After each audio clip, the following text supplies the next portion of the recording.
PLGA peoples liberation guerrilla ఆర్మీకి సంబంధించిన battalion number 1కి ఆయన కమాండర్గా ఉన్నాడు. హిడ్మా లాగా ఆయనకు కూడా ఫైట్ చేయగలిగి వ్యూహాలని రచించగలిగిన నేర్పు ఉంది, టెరైన్ మీద పట్టుంది. సో ఇప్పుడు ఆయన ఆధ్వర్యంలోనే బంద్కు కూడా పిలిపించారు. అంటే ఇంకా కొంతమంది సరెండర్ వద్దు, మన విప్లవాన్ని కంటిన్యూ చేద్దాం, చనిపోతే విప్లవంలోనే చనిపోదాం అనుకునే నాయకులు క్యాడర్ ఇంకా కూడా ఉన్నట్టుగా మనకు అర్థమవుతుంది. అందుకని హిడ్మా ఎన్కౌంటర్, మరుసటి రోజు జరిగిన ఎన్కౌంటర్కి నిరసనగా ఈరోజు బంద్ పిలిపించారు. లాస్ట్ వీక్ కూడా బంద్ పిలిపించారు, లాస్ట్ సండే కూడా. ఇప్పుడు మళ్ళీ ఈ సండే పిలిపించారు. మేబీ సండే పిలిపివ్వడం వెనక ఏంటంటే చాలా చోట్ల వీళ్ళు ఏమి చేయకపోయినా బంద్ సక్సెస్ అయినట్టుగా చెప్పుకోవచ్చు.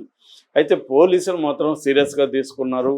ఎప్పట్లాగే చాలా చోట్ల పోలీసులు బస్సులను ఆపేశారు, కొన్ని రూట్లని క్లోజ్ చేసేసారు. తర్వాత సెక్యూరిటీ, గవర్నమెంట్ ఆస్తుల దగ్గర ఇవన్నీ సెక్యూరిటీ పెంచారు.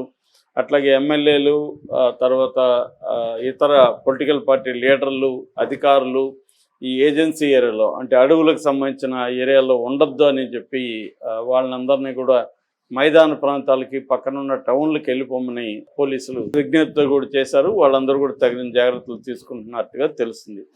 నాకు తెలిసి మావోయిస్టులు, పోలీసులు అంటే ముందస్తు వాళ్ళకు కూడా తెలుసు వీళ్ళకి ఆ స్థాయి లేదని, కానీ ఎందుకన్నా మంచిది చెప్పలేము మావోయిస్టుల బలము. ఇప్పుడు ఏంటంటే హిడ్మా చనిపోవడంతో అక్కడ వేలాది మంది యూత్ హిడ్మా పట్ల ఆకర్షితులైన వాళ్ళు కావచ్చు, హిడ్మా అండర్లో పనిచేసిన వాళ్ళు కావచ్చు, వాళ్ళందరూ కూడా కోపంతో రగిలిపోతున్నారు అని చెప్తున్నారు. మేమంతా మావోయిస్టుల పార్టీలోకి వస్తామని చాలామంది యూత్ అంటున్నారని మీడియాలో వార్తలు వస్తున్నాయి.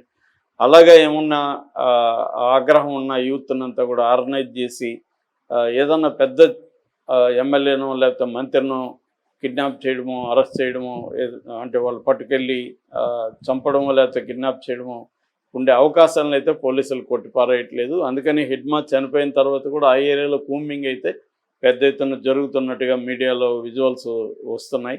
మన తెలుగు మీడియా కూడా అక్కడికి వెళ్ళి 2-3 రోజులు అక్కడే గడిపి మొత్తం సిచ్యువేషన్ని తెలుగు ప్రేక్షకులు కూడా చూపించారు. సో ఓవరాల్గా ఏంటంటే బంద్ని చేసే శక్తి మావోయిస్టులకి అయితే లేదు, కానీ వాళ్ళకు కూడా తెలుసు. కానీ దీని ద్వారా ఒక చర్చని క్రియేట్ చేయడం, అంటే హిడ్మాది ఫేక్ ఎన్కౌంటర్ అని నిన్న కూడా అక్కడ హైదరాబాద్లో అనేక సంఘాలు కలిపి హిడ్మా ఫేక్ ఎన్కౌంటర్కి వ్యతిరేకంగా సభ జరిపారు. అట్లాగే దేశవ్యాప్తంగా అనేక చోట్ల సభలు జరపడం, నినాదాలు ఇవ్వడం, ఇవన్నీ కూడా చేస్తున్నారు హిడ్మాకి వ్యతిరేకంగా. వీళ్ళు కూడా బంద్కి పిలిపడంలో ప్రధాన ఉద్దేశం వాళ్ళేదో బంద్ చేయగలుగుతారని కాదు, వాళ్ళు ఉన్న ఏరియాలో కొంతవరకు పోలీసులే వాళ్ళ తరఫున బంద్ చేస్తారు ముందు జాగ్రత్త చర్యగా, అది కూడా వాళ్ళకి తెలుసు. రెండవది చర్చని లేపాలి, ఇది ఫేక్ ఎన్కౌంటర్ అని. ఎందుకంటే హిడ్మాకి గాయాలు ఉన్నాయని, చర్మం ఒలిచేసినట్టుగా ఉందని, కొన్ని ఎముకలు ఇరిగాయని అక్కడ ట్రైబల్ యూత్ హిందీ ఛానల్కి చెప్పారు. చూసిన వాళ్ళు బాడీని ఎందుకంటే క్లీనింగ్ అవన్నీ చేస్తారు కాబట్టి చూసినప్పుడు పోస్ట్ మార్టం తర్వాత హిడ్మాకి కానీ వాళ్ళ భార్య రాజుకి కానీ కొన్ని చోట్ల చర్మం ఒలిచినట్టుగా, అంటే కట్ చేసినట్టుగా ఉంది, ఎముకలు ఇరిగి ఉన్నాయి. మామూలుగా ఎన్కౌంటర్లో పోలీస్ కాల్పులు ఎంత జరగదు కాబట్టి వాళ్ళిద్దరిని ముందుగానే పట్టుకొని చిత్రహింసలు పెట్టి చంపారనేది ఆరోపణ. ఎందుకంటే గతంలో కూడా పోలీసులు చాలాసార్లు చిత్రహింసలు పెట్టి చంపిన సంఘటనలు కోకొల్లలు ఉన్నాయి.